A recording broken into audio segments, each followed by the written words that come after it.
और रुक करेंगे रीवा मध्य प्रदेश का, जहां पर मध्य प्रदेश के रीवा जिले के चौरा ग्राम स्थित सिद्ध पीठ श्री भूयानाथ हनुमान मंदिर, जो कि जिला मुख्यालय से महज 13 किलोमीटर की दूरी पर स्थित है।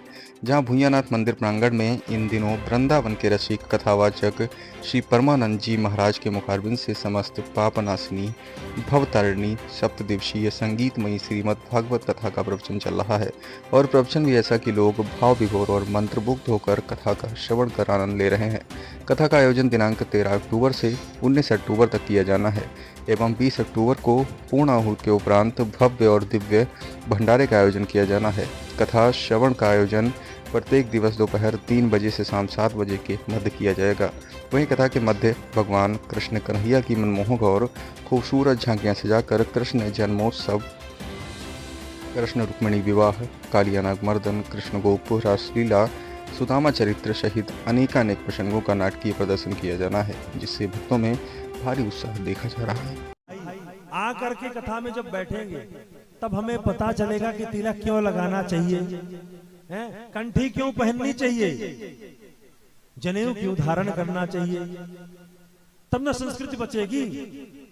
तो युवा आज अगर यूथ लेवल में कहें, यूथ हमारा इकट्ठा होकर के धर्म के प्रति अगर लग जाए तो भैया फिर जगत गुरु होने से भारत को कोई नहीं रोक सकता है। कोई रोक सकता क्या? पर आज हम ही आप आंग्ल भाषा पढ़ लिख करके भैया ज्ञानी बन गए तो हमने जनेऊ पहनना बंद कर दिया। अरे जिस जनेऊ को धारण करने से यज्ञोपवीतम परमम पवित्रम प्रजापतिस्ते सहजम पुरस्तात् आयुष्मग्रम प्रतिबंध शुभ्रम यज्ञोपवीतम बलमस्तु तेजः। हम भूल गए। तो हमें करना क्या है? हमें अपने संस्कृति को जानना है। इससे जागृत भी होंगे और जब जागेंगे तभी न जानेंगे, जागृति हो जाएगी। चंदन लगाने से, चंदन लगाएंगे तो अगर ब्राह्मण चंदन ना लगाए और सुबह दर्शन कर लिया जाए उस ब्राह्मण का, यद्यपि चंदन तो सबके लिए जरूरी है। यहाँ तो सभी लोग सुबुद्ध बैठे, सब लोग लगाते ही हैं। यहाँ के लिए नहीं, जो नहीं लगाते उनके लिए और हो सकता है कभी कभी कुछ अप्रत्यक्ष रूप में लगाते हैं, जैसे कि पानी का चंदन। कई बार ऐसे भी व्यक्ति मिलते हैं, महाराज जी आप कैसे कह सकते हो कि हमने चंदन नहीं लगाया? सही बात है, नहीं कह सकते।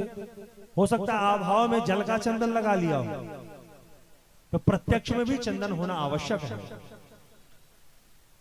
क्योंकि चंदनम ही महापुण्यम महापातक नाशनम, चंदन लगाने से पुण्य का वर्धन होता है। और चंदन लगाने से यहाँ यहाँ ब्रह्मरंध्र जो होता है, यहाँ जब हम चंदन लगाते हैं तो ये संचालित हो जाता है। हम ज्यादा ऊर्जावान हो जाते हैं, हमारी सोच सकारात्मक हो जाती है। सहस्त्रार चक्र जो होता है, हम अपने दोनों भ्रुकुटियों के बीच में जब चंदन लगाते हैं ना, तो इसको लगाते ही हम ज्ञान से ओतप्रोत होते हैं। इस प्रकार से ऐसे करना है। तीसरा प्रश्न है कि हमारी हिंदू संस्कृति, तो अच्छा घर से क्या, एक घर से क्या कितने बालक संस्कृत पढ़ने जाते हैं? एक भी नहीं जाते। क्यों नहीं जाते? हमारे घर से, आपके घर से अगर संस्कृत पढ़ने नहीं जाएंगे तो हिंदू संस्कृत का प्रचार कैसे होगा? हिंदू किसी ब्राह्मण, हिंदू का मतलब यह नहीं है जातिवाद में हम बढ़ के रह गए। हिंदू का मतलब भैया चाहे निम्न कोटि में जन्म लिया हो, चाहे वो वैश्य हो, शूद्र हो, क्षत्रिय हो, ब्राह्मण हो, कोई भी व्यक्ति हो, वो सब हिंदू। हम जितने सिंधु के तलहटी में रहते हैं, हिंदुस्तान में जितने व्यक्ति रहते हैं, और खास करके हम हिंदू भाई, हम ही में ये जागृति नहीं आती। आपस में हम लड़ते भिड़ते रह जाते हैं।